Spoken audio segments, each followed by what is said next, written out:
Ce que vous vous apprêtez à voir actuellement est une œuvre d'art à $1 million. Mais c'est de la merde! Bon les amis, vous le savez qu'il y a un réel game dans tout ce qui est artistique, notamment dans l'art contemporain. Certains diront, c'est une vaste arnaque qui permet d'investir et de ne pas payer d'impôts. D'autres diront que ce sont de véritables génies qui créent des choses révolutionnaires incroyables avec des idées spectaculaires derrière. Certains diront que c'est de l'art dégénéré. Et puis d'autres diront que c'est cool, ça va. Eh bien, personnellement, je pense que c'est un petit peu tout ça. Effectivement, il y a des gens qui ont compris qu'on pouvait se faire tellement de thunes avec l'art contemporain. Il y a des trucs qui sont over bullshit et qui sont vendus des fortunes, mais il y a des trucs vraiment bien aussi. Et ce qui est pas mal, c'est qu'il y a des trucs complètement fous qu'on va voir aujourd'hui. Oui, parce que vous imaginez, dans l'art contemporain, tout est possible. J'invente rien, hein. Tout est possible, hein, les gars. 1 million, hein. Il y a des mecs qui ont fait pire, qui ont vendu plus cher. Je vous avais déjà fait un épisode 1 il y a quelques années, vous aviez adoré. Moi, j'adore l'art, j'étais très fort en art plastique. Et justement, j'ai trouvé pour vous des œuvres contemporaines qui, vous vous doutez bien, sont extrêmement étranges. Et qui valent parfois extrêmement cher. Plongeons donc ensemble dans le monde spectaculaire de l'art complètement fou. Et je ne parle pas du lardon, n'est-ce pas? Oh, c'est nul. Et découvrons de quoi tout cela est fait. De beaucoup de thunes, je crois. L'art contemporain, ça peut être absolument tout, comme ceci. Ça, c'est une photo qui a été prise. Visiblement, ils ont clouté des meufs à un mur. Alors, faut m'expliquer le concept. Là, s'il y a une idée à faire passer derrière, moi, je comprends pas. C'est peut-être une idée qui nous laisse penser qu'il faut déshumidifier les murs en les léchant. Enfin, j'en sais rien. Faut savoir que ce genre de photos se vendent des milliers et des centaines de milliers d'euros. Alors, le problème dans ce truc-là, c'est qu'il y a énormément de gens qui se foutent à poil. Je sais pas pourquoi ils veulent se mettre nus. Donc, je peux pas vous montrer forcément, parce que YouTube me fait des problèmes, comme sur la dernière vidéo. Non mais par exemple j'ai ça, un énorme porc. Alors c'est de l'art contemporain qui date un peu, hein. Je ne sais pas qui a fait ce porc géant, je ne veux pas le savoir. Mais la question que je me pose surtout c'est, pourquoi il y a une photo de Staline à côté ? Je vais vous donner un exemple concret qui va vous synthétiser l'ensemble de l'art contemporain à peu près au 21e siècle. Voici Okeanos. Une belle statue dans un parc arboré de... C'est une énorme merde. Le mec est millionnaire, hein. Le gars qui a fait ça est millionnaire. Évidemment, comment ne pas parler de cette œuvre incroyable qui était à Paris? Ce n'est pas un sapin de Noël, non. Alors, je sais plus qui a fait ça, mais je sais que ça avait coûté une fortune. Vous voyez, typiquement, là, moi, je trouve que c'est nul. Après, chacun est libre de juger, hein. Mais pour le prix que ça a coûté, ça fait un peu mal au cul. Ah, c'est le cas de le dire. Il y a un pays en particulier où les mecs sont extrêmement forts pour l'art contemporain, c'est la Roumanie. Sauf qu'en fait, c'est de l'art contemporain nanar, parce que les mecs ne font pas exprès. Donc en fait, ça devient contemporain parce que ils sont moyens en termes de technicité. Comme par exemple ceci. C'est-à-dire que t'as un mec qui porte un truc, je vais dire un truc parce qu'on sait pas si c'est un chien ou je ne sais quoi, qui a notamment une espèce de mamelle qui dépasse, mais le bordel est en lévitation au-dessus de ses mains. Les gars, la gravité fait encore effet. Bon, je flouterai le zizi, bon. Vous connaissez mon aversion pour les ronds-points en France. C'est à Montpellier. J'avais même pas vu. C'est à Montpellier, les gars. Ceux qui sont à l'université de Montpellier où il y a ce rond-point. Envoyez-moi des photos! Ça, ils l'ont enlevé, c'est sûr. C'est illégal. En prison, le mec qui a fait ça. Il y a plein de choses comme ça avec une certaine technicité pour les faire qui sont compliquées. Comme par exemple des gens qui tentent de refaire Néfertiti, vous savez, la déesse égyptienne de l'ancien temps. Regardez, elle ressemble à ça. Et en fait, sur un rond-point, on va dire que ça ressemble à ça. Donc là, le mec, je pense qu'il se lave les yeux à l'eau de Javel. Ne faites pas ça, évidemment, hein, c'est pas bon. Hein. Ça rend aveugle. Oui. Je veux bien qu'on coule des bronzes. Bah, n'y voyez rien de très bizarre dans ce que je dis. Je veux bien qu'on coule des bronzes. Mais ne coulez pas ça. On dirait Dédlar, 72 ans, qui a passé la moitié de sa vie dans le troquet du coin. C'est quoi ce ventre? Il est enceinte ou il est gorgé de rosé? Je pense que c'est le rosé, oui. Non, mais là aussi, pareil, tu te réveilles un matin, voilà, t'as la gueule dans le pâté. Tu vas en cours, normal, ou au boulot, comme tout le monde. Et là, tout d'un coup, un beau matin, tu aperçois ceci. Une espèce de guimauve géante qui est en train d'uriner dans la rivière que tu aimes tant. Oh, le non-respect. C'est un truc de commémoration pour des militaires, visiblement. Gloire aux héros du peuple. Les gars ont tenté la sculpture. Hein. C'est-à-dire qu'ils ont posé 3 Mikado sur un Mikado. Je suis désolé. On est encore en Roumanie, les gars. Il y a un vrai problème là-bas. Hein. Non, mais là, je suis désolé. Tu fais un effort, quand même. Tu prends pas 3 tiges de fer pour commémorer des héros de la patrie. C'est non. Mulțumesc. 1, 2, 3, 4, 5, 6, 7, 8, 9, 10. Je sais compter en roumain jusqu'à 10. Ah, il y a les mecs aussi dans les espaces verts qui se tapent des délires. Bon, on sait pas si avant ils ont bouffé 3 cachetons ou qu'est-ce qui s'est passé dans leur tête. Le mec, il a vu les JO de kayak, il s'est dit « Oh putain, mais aujourd'hui, je vais faire un truc incroyable !» Et voilà, ce qu'il a pondu. Une espèce de truc dégueulasse. On dirait un bébé qui accouche avec un coton-tige géant dans les mains. Non mais faut m'expliquer. Par contre, j'aime beaucoup les petits rochers bleus là. Je sais pas si on est en Roumanie. Ah non, on est en Italie, excusez-moi. Mulțumesc. Bună ziua.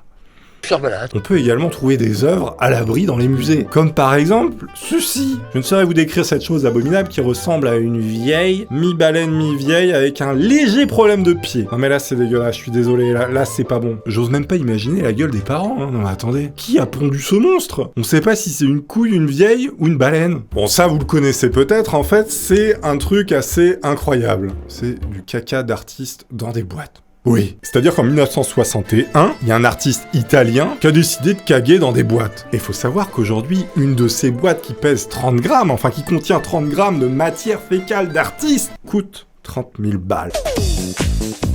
J'avais entendu dire que certaines personnes avaient acheté des boîtes de conserve avec de la merde d'artiste, hein, c'est marqué artiste, hein, et parfois ça fuyait. Et ça sentait pas bon. On peut le comprendre. Je pense que c'était justement pour se foutre de la gueule de l'art contemporain. C'est-à-dire que le mec, à un moment donné, il voyait des trucs se vendre des millions qui étaient à chier, et il s'est dit, mais si je vendais littéralement ma bouse, ça a marché. Le mec est riche. Vous savez ce qu'il vous reste à faire. Et ben voilà quelque chose de bien. On est sur un bateau, un voilier infini, et celle-là, je la trouve très très belle. Le bateau qui vogue de manière éternelle autour du globe qui est rond. Mais non, la Terre est plate. Je le foutrais pas dans mon salon, mais dans les chiottes, il a sa place. Ah, par contre, ça, c'est dégueulasse. On passe du bateau infini, la terre ronde, on tourne à l'infini, c'est beau, à l'espèce de cul-de-jatte sans tête avec des mains énormes, comme s'il avait la filariose. Et ça, faut savoir que ça a coûté 180 millions d'euros. C'est faux, ça a coûté plus. Parce qu'en fait, il y a beaucoup de trucs où les gens se disent, mais moi, je peux le faire. Qu'est-ce que c'est que ce truc? Tout le monde peut le faire. Tout le monde peut le faire, mais tout le monde ne le fait pas. Vous répondront les artistes. Les artistes, des fois. En somme, cette espèce d'ours dégueulasse qui bouffe un ours, qui bouffe on ne sait plus trop quoi à la fin. Tuez-moi. C'est moche, mais techniquement, ça doit être assez dur à faire quand même. Non, parce qu'il y en a d'autres qui se contentent d'accrocher une banane sur un mur et dire, voilà, 300 000 euros s'il vous plaît. Il y en a qui ont une technicité incroyable et qui pondent des trucs extraordinaires. Et il y a des énormes bouses. Voyez cette horreur. Je suis désolé, c'est pas beau. Mais le but, c'est pas que ce soit beau, là, on s'en fout. Et bah ça, techniquement, je pense que c'est assez difficile à faire quand même. Hein. On dirait un mec qui est gonflé à l'hélium, qui a bu un peu trop de Schweppes, parce que c'est un homme qui aurait le poids de la vie, qui finalement aurait emporté son âme à travers. C'est des choses comme ça qu'il faut faire. 1 million de dollars. Ah là, on est sur l'homme saucisse. Bon, est-ce que ce serait pas la réflexion du charcutier traiteur qui, dans un élan de générosité, extrapole la largeur de ses bras pour montrer au monde la puissance de la charcuterie intra-utérine? Je dis ça, je dis rien. Peut-être que le cerceau représente le soleil. J'en sais rien. C'est vrai qu'on peut être vite limité en termes de réflexion parce que des fois, c'est un peu complexe. 3 millions de dollars. Ah bah voilà, quand je vous disais une banane accrochée à un mur, hein, je l'ai pas inventé, ça se passe à Miami. C'est-à-dire qu'il y a un mec qui a scotché une banane. 120 000 dollars.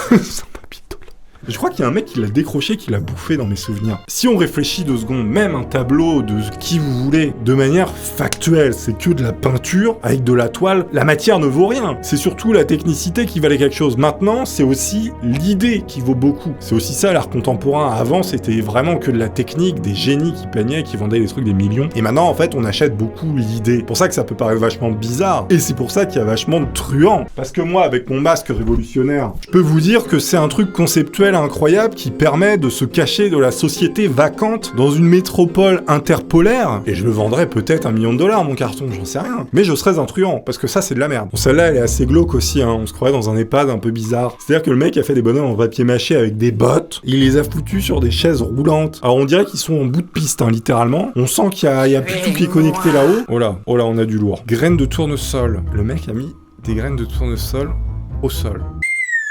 Un chinois engagé. En quoi t'es engagé quand tu mets des graines de tournesol au sol? Tu fais un jeu de mots, une contrepétrie, une carabistouille, en porcelaine de Tubine. Ah, c'est des graines de tournesol en porcelaine, mais c'est hyper conceptuel, j'adore ça. Il y a 1600 ouvrières qui ont fabriqué les graines de tournesol en porcelaine pendant 2 ans pour les foutre par terre dans un vieux carré. Lui, c'est un autre level parce qu'il s'est dit, on va faire bosser des gens comme des chacals. Et donc, en fait, le background de mon œuvre, ce sera pas tant l'œuvre pourrie parce que c'est un truc jeté au sol. Ce sera plutôt la difficulté à l'avoir effectué. Et en fait, c'est peut-être justement cette différence entre le truc pourri au sol et le boulot accompli de malade pour au final faire un truc nul. Et c'est assez représentatif finalement de notre société. Putain, je tombe vraiment dans le jeu de l'art contemporain. Je commence à devenir un peu... excusez-moi, on se retrouve au café, on va discuter art. Genre ces bonhommes dans des champs, c'est non. C'est un agriculteur, un jour il s'est dit putain les gars j'en ai marre, le maïs ça rapporte pas, je vais devenir artiste contemporain. Il y a des mecs qui vendent des danettes pour 3 millions sur un mur, moi je vais faire des bonhommes en papier mâché, les gars je vais les mettre dans mon champ. Faut savoir qu'il y a 10 personnes qui ont fait des crises cardiaques en voyant cette œuvre. Le paysan est millionnaire maintenant. Bon là aussi on arrive à des niveaux de réflexion qui sont assez élevés, hein. Bon, non parce que pour s'enfiler un mouton sur la tête, faut quand même le vouloir. Alors lui il a décidé littéralement de voyager avec son œuvre. Hein. Non mais regardez, il prend l'avion avec son gnome dégueulasse. Il est fier, il lui sert un plateau repas, mais c'est quoi ce truc horrible? Vous savez ce bonhomme maintenant ce qui est devenu? Millionnaire. Mais finalement, les furies, est-ce que ce serait pas une espèce d'art contemporain? Ce serait finalement des artistes qui extrapolent leurs sentiments dans un être différent, de type poilu avec des oreilles et une queue. Permettez-moi de dire que là, on est dans une collection privée, hein, vu la photo. Donc ce monsieur que vous voyez, qui a une tête qui fait extrêmement peur, hein, il a visiblement un pingouin empaillé, un manchot, à qui il a mis un foulard, voilà. Bon, cette photo est très bizarre, mais il s'agit en fait d'une œuvre de ragondin géant. Enfin, c'est un rat, je sais pas ce que c'est. Le mec lave son rat géant dégueulasse sur son trottoir. Sur celle-là, je pense que c'est son mari qui bossait en fait à EDF et qui a touché 2 câbles qu'il fallait pas. Alors, la meuf a décidé de le garder, je pense. Il a l'air bien, hein. Regardez sa tête, totalement serein.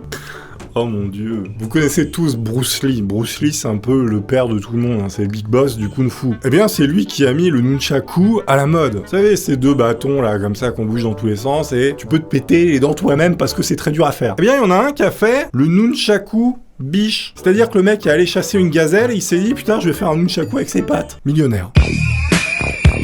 Il y a des trucs vraiment dégueulasses faits avec des animaux qui ont été soudés ensemble. Ça je peux pas vous le montrer, c'est vraiment dégueu. Il y a un mec qui a fait un porc poulet quelque chose, poisson peut-être. Il les a cousus comme un truc de Frankenstein, mais ça c'est non quoi, tu vois. J'espère que vous aurez découvert et peut-être apprécié quelques œuvres contemporaines qui sont parfois extrêmement étranges, mais ça reste très drôle souvent. Évidemment, je vous dis à la prochaine et à bientôt pour de nouvelles aventures. Portez-vous bien d'ici là. Pensez à vous abonner évidemment si c'est pas déjà fait. Au revoir. Tuez-moi.